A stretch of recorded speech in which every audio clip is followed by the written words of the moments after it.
আসসালামু আলাইকুম ওয়া রাহমাতুল্লাহি ওয়া বারাকাতুহু। আমি আজকে সফরের উদ্দেশ্যে বের হয়েছি দুদিন যাবত। 16 তারিখ আমার হুজুর হযরতে শাহ মুসা চিশতি আউলিয়া পীরে কামিল সুলতানে গাউসে কুতুবে মুক্তার পীরানে পীর দস্তগীর মাহবুব সুবহানী কুতুবে রব্বানী আব্দুল কাদের জিলানী আমার হুজুরে হযরত শাহ মুসার চিশতি আউলিয়া রওজা জিয়ারত করে আমি বিভিন্ন জায়গাতে ঘুরে অবশেষে এখন মালিক শাহ হুজুরের দরবারে চলে এসেছি ওনার শাহজাদার সাথে দেখা করার জন্য। ভাইয়া অত্যন্ত একজন সাদা কোমল হৃদয়ের লোক। আমি ওনার সাথে একটু দেখা করতে এসেছি। আপনারা সবাই হুজুরের ছেলেদেরকে ভালোবাসবেন, কেননা হুজুর দ্বীন ইসলামের জন্য কাজ করেছিল মালিক শাহ।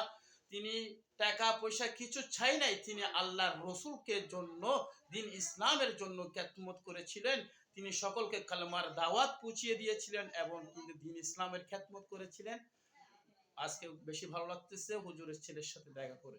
আসসালামু আলাইকুম ওয়া রাহমাতুল্লাহি ওয়া বারাকাতুহু।